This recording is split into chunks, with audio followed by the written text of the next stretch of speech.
അസ്സലാമലൈക്കും. ഇതൊരു വീഡിയോ കേട്ടോ.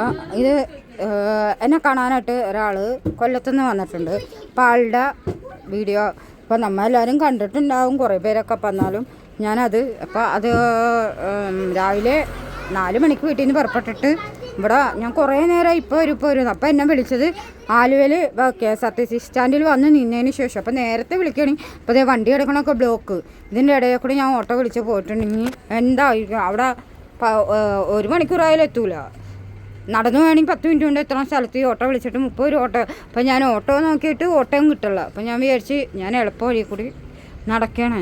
കണ്ടോ, ഇത് നമ്മുടെ MLA ഓഫീസിൻ്റെ അതൊക്കെ ആവാറായിട്ടോ. അപ്പോൾ അവിടെയൊക്കെ ഈ കാണാൻ ബ്ലോക്കാണ്. ഇങ്ങനെ ബ്ലോക്കിൻ്റെ ഇടയിൽ കൂടി ഞാൻ എപ്പോൾ എത്തുമെന്ന് എനിക്കറിയില്ല. അപ്പോൾ ചേച്ചിയാണെങ്കിൽ ഞാൻ വിളിച്ചുകൊണ്ടിരിക്കേണ്ട ചേച്ചിമുത്ത്. അപ്പം ഞാൻ പോയിക്കൊണ്ടിരിക്കാണ്ട് കാണാൻ നടന്നാണ് പോണേ കേട്ടോ. ഒരാഴ്ച ഓട്ടോറിക്ഷ വിളിച്ച ഓട്ടോറിക്ഷയ്ക്ക് പോകാൻ പറ്റില്ല, എനിക്കും പോകാൻ പറ്റില്ല. അതിന് നല്ലത് നടന്നു പോവുകയാണെങ്കിൽ അവിടെ എത്താമെന്ന് വെച്ചിട്ടാണ്. അപ്പോൾ ആ എളുപ്പ വഴി കൂടിയാണ് ഞാൻ നടന്നു പോകുന്നത്. കാരണം മറ്റേ വഴി കൂടി പോവുകയാണെങ്കിലും ബ്ലോക്കിൽ കൂടി വണ്ടിയുടെ ഇടയിൽ കൂടിയൊക്കെ ഇതിലേ വണ്ടി ഇല്ലയെന്ന് വെച്ചാൽ, പക്ഷെ അപ്പോൾ ഇതിലേയും ബ്ലോക്കാണ്. അപ്പോൾ ആ അറ്റത്ത് എന്നിട്ട് ഓട്ടോ വിളിക്കാമെന്നൊക്കെ ഉള്ള രീതിയിലാണ് ഞാൻ പോകണം. അവിടെ നിന്ന് വിളിച്ചിട്ട് ചേച്ചിനെയും കൂട്ടിക്കൊണ്ട്, പിന്നെ ചേച്ചിയൊന്നും കഴിച്ചിട്ടുണ്ടാവില്ല, ഇത്രയും നേരമായിട്ട് ഇനി വീട്ടിൽ വന്നിട്ട് ഒരുപാട് സമയം എടുക്കില്ല എന്നും പറഞ്ഞിട്ട്. അപ്പോൾ ഓട്ടോകളൊക്കെ നടന്നു പോണ രീതിയിലാണ്. അതിന് സ്പീഡിൽ എനിക്ക് നടക്കാമെന്നും പറഞ്ഞ് ഞാൻ പതുക്കെ നടക്കുകയാണ്. നമ്മുടെ വാട്ടർ അതോറിറ്റി റോഡാണ് കേട്ടോ. അപ്പോൾ അതിൻ്റെ ഇടയിൽ നമുക്ക് നോക്കാം കേട്ടോ. വണ്ടി ഞാൻ നടന്ന് ഓരോ വണ്ടിയുടെ ഇടയിൽ കൂടിയൊക്കെ കയറിയിട്ടാണ് നടന്നു പോകുന്നത്. അത് നല്ല തിരക്കെന്ന് വെച്ചാൽ നല്ല തിരക്കാണ്. ആ സൈഡിൽ കൂടി ഒരു കണക്കിനാണ്. കാരണം അങ്ങോട്ടും ഇങ്ങോട്ടും നടക്കാൻ പറ്റാത്ത രീതിയിൽ വണ്ടിയുടെ തിരക്ക്. ഇപ്പോൾ നമ്മുടെ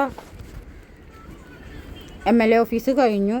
നമ്മുടെ ഗവൺമെൻറ് ഹോസ്പിറ്റലിൻ്റെ ബേക്ക് മോർച്ചറിയില്ലേ, അതിൻ്റെ അവധി കൂടിയാണ് ഇപ്പോൾ നടക്കുന്നത്. കാരണം ചേച്ചി എൻ്റെ ഇടയ്ക്ക് വിളിക്കുന്നു. അപ്പോൾ ചേച്ചി വീഡിയോ എടുക്കണ നേരം ഫോൺ കട്ടാക്കാനും പറ്റുന്നില്ല എനിക്ക്.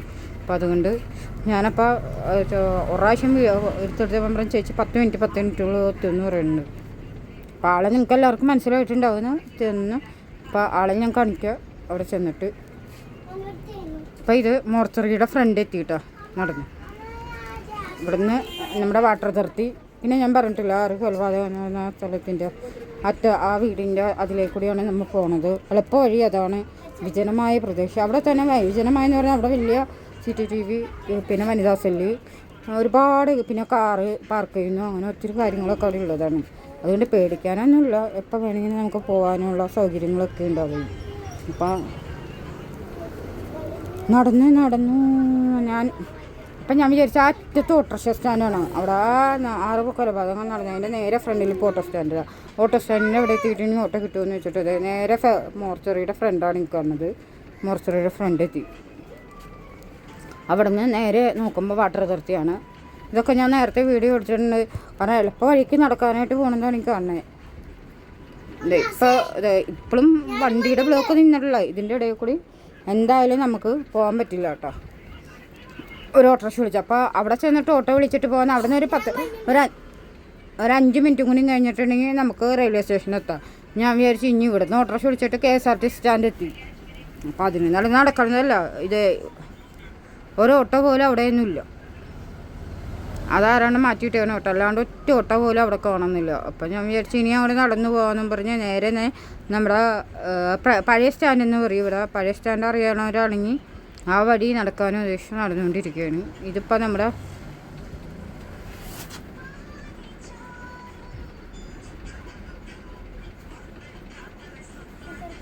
ഇവിടെ നിന്ന് 30 രൂപ ഓട്ടോ കാശ് കൊടുക്കണം കേട്ടോ നമ്മുടെ വീട്ടിലേക്ക്. ഓടി ആ ചേച്ചി അവിടെ നിന്ന് ആ കൊച്ചിൻ്റെ ഷോർട്ട് വീഡിയോ കണ്ടിട്ട്, ഞാനൊരു ഷോർട്ട് വീഡിയോ ഇട്ടിട്ടുണ്ടാവില്ല, ആ ഷോർട്ട് വീഡിയോ കണ്ട് R4Dയും പിന്നെ വേറെ ആരുണ്ടൊക്കെയോ പറഞ്ഞ് വീട് ഒന്ന് പോയി നോക്കുമെന്ന് പറഞ്ഞ് ചേച്ചി അതിനു വേണ്ടി വരുന്നതാണ് ചേച്ചി. അപ്പോൾ നമുക്കിപ്പോൾ പല വീടുകൾ ഇതേപ്പോൾ നമ്മൾ മെയിൻ റോഡിലേക്ക് കയറിയിട്ട് നമ്മുടെ റെയിൽവേ സ്റ്റേഷനിലേക്കുള്ള റോഡിലേക്ക് കയറിയാണ്. അമ്പാടി തുണിക്കടയൊക്കെയുള്ള അമ്പാടി തുണിക്കടയൊക്കെ മിക്കവർക്ക് അറിയാവുന്ന ആലുവയിൽ ഫേമസ് കടകളൊക്കെയാണ്. മാഞ്ഞൂരാൻ ബിൽഡിങ്, മാഞ്ഞൂരാൻ തന്നെയാണ് കൊലപാതകം നടന്ന അതിൻ്റെ ഫ്രണ്ടാണ് ഇപ്പോൾ ഇത്. അവിടെയാണ് അത് കഴിഞ്ഞിട്ട് വേണം റെയിൽവേ സ്റ്റേഷനിലേക്ക് പോകാൻ. ആലുവ ടൗണാണ് കേട്ടോ ഇത്. ഞങ്ങളുടെ അവിടെ നിന്ന് ഒരു 5 മിനിറ്റ് നടന്ന് ആലുവ ടൗണെത്തി. ഏത് വഴി കൂടി പോയാലും ഞാൻ പറഞ്ഞില്ലേ, നമ്മുടെ അവിടെ ഒരു പള്ളി, അമ്പലം, അതേമാതിരി ആശുപത്രി, പോലീസ് സ്റ്റേഷൻ, ഏത് സ്ഥലം എവിടെ 5 മിനിറ്റ് നടന്നിട്ടുണ്ടെങ്കിൽ നമുക്ക് റോഡെത്തും. ഞാൻ നടന്നുകൊണ്ടിരിക്കുകയാണ് അവിടെ നിന്ന്. കാരണം വെച്ചത് വണ്ടിയുടെ ബ്ലോക്കെന്ന് വെച്ചാൽ ഒരു രക്ഷയില്ല.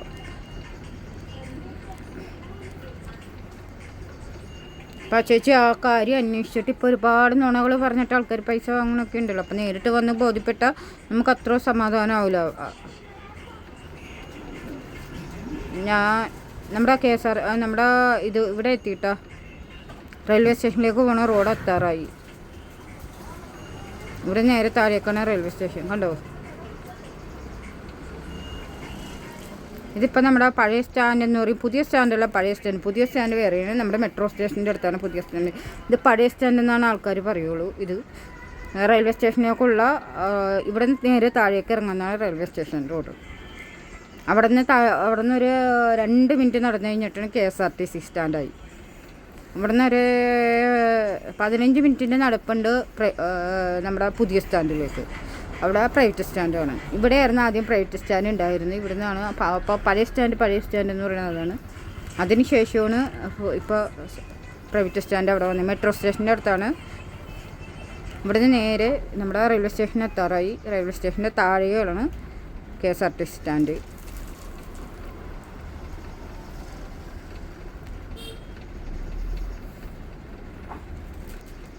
ഞാൻ ധൃതി പിടിച്ച് ഓടി. കാരണം എന്ന് വെച്ചാൽ 30 രൂപ ഓട്ടോക്ക് നമുക്ക് കൊടുക്കണേന് പറ്റും. പക്ഷേ 30 രൂപ കൊടുത്തിട്ട് എത്തില്ല എന്ന് നല്ല പൂർണ്ണമായിട്ട് വിശ്വാസമുണ്ട് നമുക്ക്. കാരണം എന്ന് വെച്ചാൽ ബ്ലോക്ക്, അതിന് മാത്രം ബ്ലോക്ക്. ഇത് ഇവിടുത്തെ ഹോട്ടലുകൾ, അവിടെ കടകൾ എന്നൊക്കെയാണ് കേട്ടോ. എനിക്ക് കാരണം വെച്ചാൽ എത്ര നേരം വണ്ടിയിൽ നിന്നിട്ട് ആൾ വെയിറ്റ് ചെയ്യല്ലേ.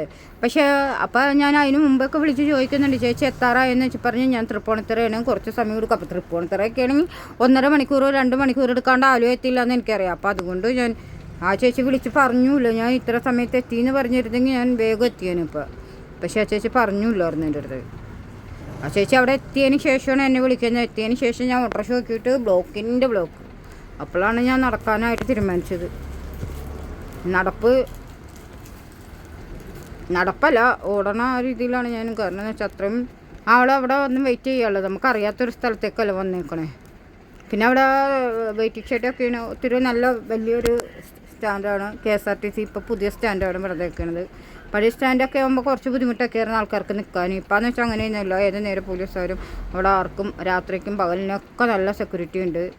കാരണം നമ്മുടെ ആലുവയിൽ അതിനു മുമ്പ് തന്നെ നമുക്ക് KSRTC സ്റ്റാൻഡിൽ ഒരാൾക്ക് നിൽക്കാൻ പറ്റില്ല. കാരണം എന്താണ്, നമ്മുടെ ആലുവയിൽ ഒരു കുഞ്ഞിന് കൊലപാതകം നടന്നില്ലേ, ഒരു കുഞ്ഞിനെ കൊന്നതിന് ശേഷം അതിന് മുമ്പൊക്കെ ഇവിടെ ഒരുപാട് പെണ്ണുങ്ങളിങ്ങനെ അലവലാദികളായിട്ടുള്ള കുറേ എണ്ണങ്ങളിങ്ങനെ രാത്രിയും പകലില്ലാണ്ട് നിൽക്കും. എന്നിട്ട് പിന്നെ ആ സമയത്ത് കുറേ പെണ്ണുങ്ങളും കുറേ ആൾക്കാർ രൂപീകരിച്ച് ചൂരലിന് അടിയാർന്നു വന്നിട്ട്.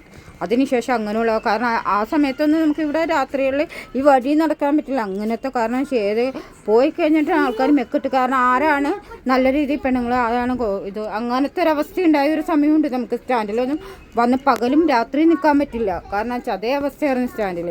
ആ കൊച്ച് മരിച്ചതിന് ശേഷം ഒരു കൊച്ചിനെ പേടിപ്പിച്ച് കൊന്ന് ആലുവ മാർക്കറ്റിൽ. അതിന് ശേഷം ഒരുപാട് പേര് രൂപീകരിച്ച് ആ സ്റ്റാൻഡിൽ ഇങ്ങനെ ആക്കിയെടുത്തത്. നല്ല രീതിയിൽ ആ സ്റ്റാൻഡിൽ നിൽക്കാനും നല്ല രീതിയിൽ ഒരു പെണ്ണിനെ, അല്ലെങ്കിൽ നമുക്ക് ഒരു പെണ്ണിനോ ഒരു കൊച്ചിനോ നമുക്ക് പകലും രാത്രി ഒന്ന് 6 മണിക്ക് തന്നെ നമുക്ക് നമ്മുടെ ആ റോട്ടിൽ കൂടെ അതേ പാത്രത്തിൽ. കാരണം വെച്ചാൽ മറ്റുള്ള രീതിയിലുള്ള പെണ്ണുങ്ങളുടെ താവള പറഞ്ഞു നമ്മുടെ ബോംബെനെക്കാട്ടും കഷ്ടമായിരുന്നു നമ്മുടെ ആലുവ. പക്ഷെ ആ കൊച്ചിൻ്റെ ഒരു മരണത്തോടു കൂടി ഒരുപാട് പെണ്ണുങ്ങൾ ഇതിൻ്റെ പുറകിലിറങ്ങി രാത്രി 12 മണി വരെ ചൂരലിന് ചെന്നിട്ട് പെണ്ണും ആണുങ്ങളും കൂടി അടിക്കും. പോലീസുകാരും ഉണ്ടാവും. പക്ഷെ അവർ സ്വന്തം ഏറ്റെടുത്ത്. കാരണം വെച്ചാൽ പോലീസുകാർക്കൊന്നും വിട്ടുകൊടുത്ത് ശരിയാവില്ല എന്ന് പറഞ്ഞാൽ ആ കൊച്ചു മരിച്ചതിന് ശേഷം സ്വന്തമായിട്ട് കുറേ പേര് രൂപീകരിച്ച് ആ സ്റ്റാൻഡിൽ കൂടി ചൂരലായിട്ട് രാത്രി 1 മണി 2 മണിയൊക്കെ കുറേ ആൾക്കാർ. അങ്ങനെയാണ് ആണും പെണ്ണുങ്ങളൊക്കെ ഉണ്ടായിരുന്നു. അവർ അവിടെ ഇങ്ങനത്തെ ഉള്ള, അല്ലെങ്കിൽ ഒരു പെണ്ണിനും വന്ന് നമുക്ക് നിൽക്കാൻ പറ്റില്ല. അങ്ങനെ വരുന്ന ആ സ്റ്റാൻഡ് ഉണ്ടായിരുന്നത്. ആ സ്റ്റാൻഡിൽ തന്നെയല്ല, ഇവിടെ ഈ സമയത്തൊക്കെ നിൽക്കണമെന്ന് മൊത്തം അങ്ങനത്തെ പെണ്ണുങ്ങളും. അപ്പോൾ അതേ നമ്മൾ സ്റ്റാൻഡ് എത്തിയിട്ടോ. സ്റ്റാൻഡ് എത്തി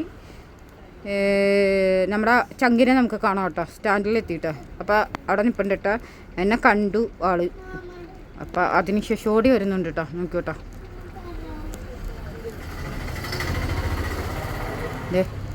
ആളെത്തി. ഇതാണ് നമ്മുടെ സൗമിനി ചേച്ചി നമ്മ KSRTC സ്റ്റാൻഡിൽ. അപ്പോൾ സൗമിനി ചേച്ചി എത്തി. അതിനുശേഷം ഞങ്ങൾ പോണത് ഒരു ഹോട്ടലിലേക്ക് ബിരിയാണി. അപ്പോൾ ചേച്ചി എന്നോടത്ത് പറഞ്ഞ് ഓരോന്ന് വാങ്ങാമെന്ന് പറഞ്ഞു. ഞാൻ പറഞ്ഞു വേണ്ട ചേച്ചി, ഓരോന്ന് വേണ്ട എന്നും പറഞ്ഞിട്ട് ഞങ്ങൾ ബിരിയാണി മേടിച്ചിട്ട് അപ്പോൾ ചേച്ചി, ഞാൻ പറഞ്ഞു ചേച്ചി നമുക്ക് ഹാഫ് വാങ്ങാം, എനിക്ക് ബിരിയാണി മേടിച്ചാൽ ഞാൻ എവിടെ ചെന്നാലും ഹാഫ് വാങ്ങുള്ളൂ, എനിക്ക് തിന്നാൻ പറ്റുള്ളൂ. അപ്പോൾ ചേച്ചി പറഞ്ഞു ഞങ്ങളുടെ അടുത്തൊന്നും ഹാഫ് കിട്ടില്ല എന്താസേ, നമ്മൾ ഇവിടെ കിട്ടുമെന്നും പറഞ്ഞിട്ട് ഞാൻ ഹാഫ് ചിക്കൻ ബിരിയാണി മേടിച്ചിട്ട് അതുപോലെ നമുക്ക് തിന്നാൻ പറ്റുള്ളൂ, കാരണം ഹാഫ് മേടിച്ചിട്ട്. അപ്പോൾ ഇവിടെ ഞാൻ ഏത് കടയിൽ കയറിയാലും ഹാഫ് വാങ്ങുള്ളൂ, കാരണം നമുക്ക് ഫുള്ള് മേടിച്ചാൽ തിന്നാനുള്ള വയറില്ല. അപ്പോൾ അങ്ങനെ ബിരിയാണിയൊക്കെ കഴിച്ച് ഞങ്ങൾ അപ്പോഴത്തിന് ഞങ്ങൾ ആ പെങ്കൊച്ചിനെ വിളിച്ച് ആ കൊച്ചിനെയും വെച്ചിട്ട് അതുങ്ങൾക്ക് കുറച്ച് സാധനങ്ങൾ മേടിച്ചു കൊടുക്കുക ആർപ്പോർട്ടിൽ പറഞ്ഞിട്ടുണ്ടായിരുന്നു. അപ്പോൾ ചേച്ചിയിട്ട് അപ്പോൾ അതുപോലെ സ്കൂളിലേക്കുള്ള യൂണിഫോം സ്കൂളിൽ നിന്നാണ് അത് തയ്ക്കാൻ കൊടുത്തിട്ടുണ്ട്. പിന്നെ ബാക്കിയുള്ള കുട വാങ്ങിയില്ല, റെയിൻ കോട്ടാണ് മേടിച്ചത് കുടക്ക് പകരം. പിന്നെ ബാഗ് അങ്ങനെ ഒരു കടയിൽ കയറിയിട്ട് ഞങ്ങൾ അവളും ഉണ്ട് കേട്ടോ കൂടെ, അവളും ഉണ്ടാക്കുക ഒരു ആളോ വന്നിട്ടുള്ളൂ കൊച്ച്. അപ്പോൾ അവളെ ഞങ്ങൾ അധികം കാണിക്കുന്നില്ല. പിന്നെ ആ കടയിൽ നിന്ന് ഞങ്ങൾ വീഡിയോ എടുത്തിട്ട് ബാഗ് മേടിച്ചിട്ടുണ്ട്. ചെരുപ്പ് ഷൂ ആണ് സ്കൂളിലേക്കുള്ള ബ്ലാക്ക് ഷൂ ഇല്ലേ അത് മേടിച്ച്, റെയിൻ കോട്ട് മേടിച്ചു. പിന്നെ ബോക്സ് കുറേ സാധനം കുറച്ച് സാധനങ്ങളൊക്കെ മേടിച്ച്. അപ്പോൾ ഇനിയിപ്പോൾ ആ ബില്ലൊക്കെ മേടിച്ചിട്ട് പോകാനുള്ള തയ്യാറെടുപ്പിലാണ് ഞങ്ങൾ. അതിനുശേഷം ഞങ്ങൾ ഓട്ടോറിക്ഷ നോക്കിയിട്ട് ഓട്ടോറിക്ഷ ഒന്നും കിട്ടുള്ള, എന്നിട്ട് നടന്നു തന്നെ ഞങ്ങൾ വന്ന് സൗമിനി ചേച്ചി വീഡിയോ എടുക്കുകയാണ്. വീഡിയോ എടുത്തിട്ട് അവളുടെ താമസിക്കുന്ന വീട് എടുത്തിട്ട് ഫലമില്ലല്ലോ, അത് വാടക വീടല്ലേ. അപ്പോൾ അവളുടെ വീടാണ് എടുത്തേണ്ടത്. അവളുടെ വീട്ടിലെ സാധനങ്ങളൊക്കെ വീട് മൊത്തം ഇടിഞ്ഞ് പൊളിഞ്ഞ് കിടക്കുകയാണ്. അപ്പോൾ സൗമിനി ചേച്ചി പോയി വീഡിയോ എടുക്കുന്നുണ്ട് കേട്ടോ ആ വീടിൻ്റെ. അപ്പോൾ ആ ചേച്ചിക്കത്ത് വീഡിയോ എടുത്തു കഴിഞ്ഞിട്ട് അവളുടെ വാപ്പ അവിടെ കിടപ്പുണ്ട്. കാരണം വാപ്പാക്ക് കാലൊക്കെ പൊട്ടി ഇതായിട്ടിരിക്കുകയാണ്. ആ മരുന്ന് കഴിച്ചുകൊണ്ടിരിക്കുകയാണ്. ഒരു ആക്സിഡൻറ്റ് പറ്റിയിട്ട് ആ ആക്സിഡൻറ്റിന് കുറച്ച് പൈസ അങ്ങനെ കിട്ടിയതാണ്. ഒരു ആക്സിഡൻറ്റ് പറ്റിയിട്ട് പിന്നെ ഒരു ഡ്രൈവർ അറിഞ്ഞു പോകാൻ പറ്റാണ്ടായി. അങ്ങനെയാണ് ആ തേപ്പൊക്കെ വീടിൻ്റെ തണുത്തേങ്ങനെ. വെള്ളമൊന്നുമില്ല, മറ്റേ ബോട്ടർ അടുക്കളയൊക്കെ കുറച്ച് തേച്ചേക്കണത് അങ്ങനെയുള്ള പൈസ കൊണ്ടാണ്. വെള്ളം ഉണ്ടായാലും വെള്ളം ഇപ്പോൾ അവർ പൈസ അടച്ചിട്ട് വാപ്പ കിടക്കണേന് വാപ്പയുടെ കാലിൻ്റെ കോല കൊണ്ട് കാണുന്നത് അവളുടെ വാപ്പാടെ. അപ്പം ഞാനിടണേന്നല്ല മറ്റൊരാൾ വന്ന് വീഡിയോ എടുക്കുമ്പോൾ അവർക്ക് ഇതാവില്ല, കാരണം നമ്മുടെ ഒരു കസിനും കൂടിയാണ്.